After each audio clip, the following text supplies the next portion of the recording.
hands up now!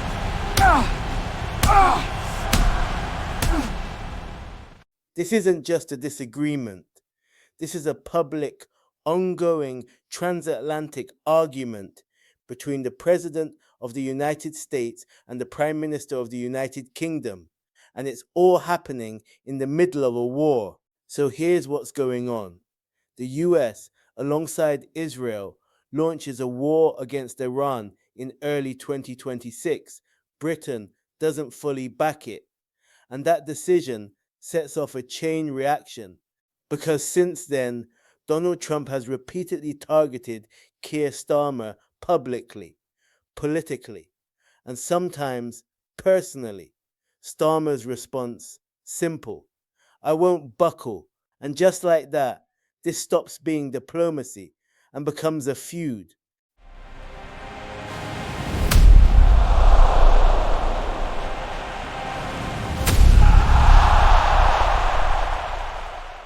Let's start at the beginning, because this whole situation kicks off with one decision.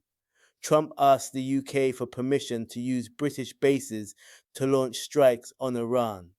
Strategic bases, critical locations, including Diego Garcia.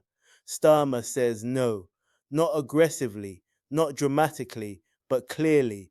The UK refuses to be directly involved in the offensive phase of the war. And that's where the tone shifts, because from Trump's perspective, this isn't neutrality, it's disloyalty. Trump doesn't just disagree, he escalates. He begins publicly criticizing Starmer's decision, calling it a mistake, suggesting the UK is weakening its own position. This is classic Trump. Frame the disagreement as failure, turn policy into weakness, make it personal, and crucially, do it publicly, because this isn't just about changing Starmer's mind, it's about shaping perception. Now here's where it becomes sustained, because this isn't a one-off comment. Trump continues applying pressure repeatedly through statements, through interviews, through rhetoric that keeps returning to the same point. Why isn't the UK fully supporting this war? Starmer himself acknowledges this, saying Trump is trying to put pressure on me in different ways. That's not subtle, that's deliberate. Because pressure in politics isn't just about force, it's about repetition. Say something enough times and it becomes the narrative. Now things escalate beyond just the UK. Trump starts criticizing NATO, suggesting allies aren't doing enough, even hinting at withdrawing the US from the alliance. And suddenly, Starmer isn't just a prime minister making a decision. He's part of a wider problem. In Trump's framing, NATO is weak, Europe is passive, the US is carrying the burden, and Starmer becomes a symbol of that. Now we get to one of the most important moments, the Strait of Hormuz, a critical global oil route. Under threat during the war, Trump wants allies, including the UK, to step in and secure it. But instead, Britain moves diplomatically, hosting international talks, building coalitions. From Trump's perspective, that's hesitation. From Starmer's perspective, that's leadership. Same situation, two completely different interpretations. Now here's where tone matters, because Trump's language becomes increasingly aggressive. He frames the war as necessary, justified, nearing victory, while criticizing those who aren't fully aligned. Starmer, on the other hand, stays measured. He supports defensive actions, avoids full military commitment, pushes for broader international coordination, and that contrast becomes the story: aggression versus restraint. Now here's the key point, because pressure only works if it changes behavior, and it doesn't. Starmer holds his position repeatedly, clearly: I won't buckle under pressure. That line matters because it reframes the entire situation. Trump isn't just making arguments, he's applying pressure, and Starmer is resisting it. Now zoom out. Because this isn't just about two individuals. This is about two approaches to power. Trump's approach: act first, expect support, apply pressure if it doesn't come. Starmer's approach: assess risk, limit involvement, maintain independence. And those two approaches don't align.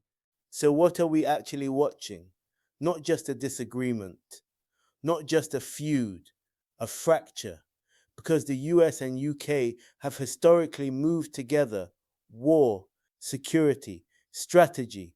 But now that alignment is breaking, not completely, but noticeably.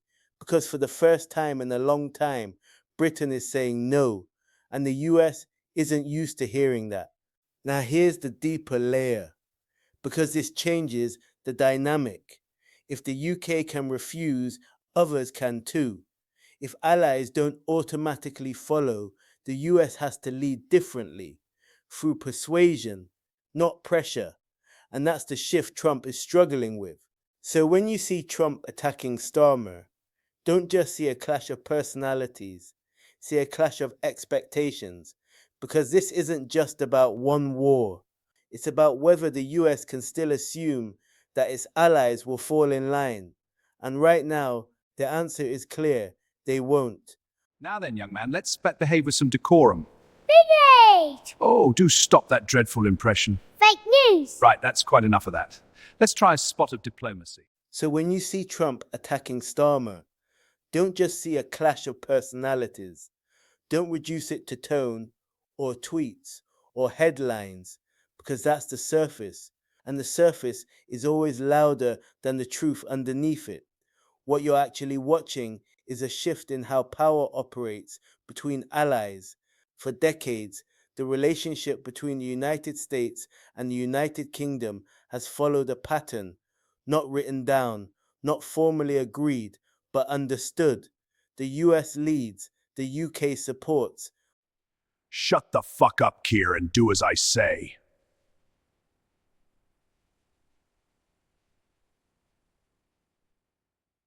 Not blindly, not always, completely, but closely enough that the alignment feels natural, expected, automatic. That's why this moment matters, because that expectation just got interrupted. And interruptions like this don't just disappear, they echo. Because when one major ally says no, it creates space, space for others to reconsider, space for others to hesitate, space for others to ask, do we have to follow or do we get to choose?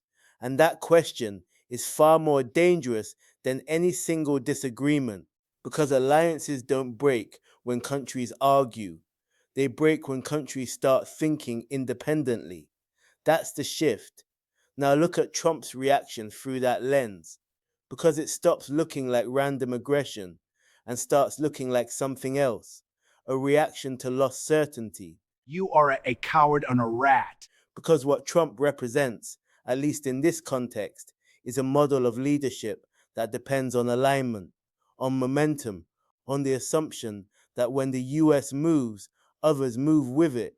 And when that doesn't happen, the response isn't just frustration, it's escalation.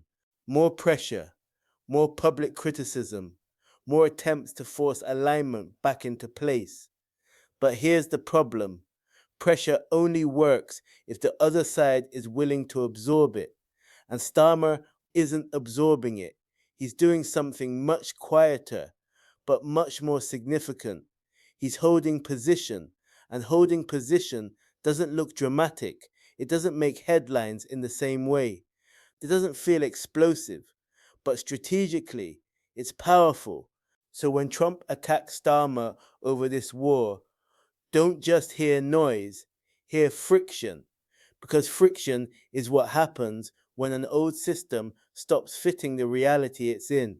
And the real question isn't whether they'll resolve this disagreement, it's this: if the next war comes, will the alliance still move as one?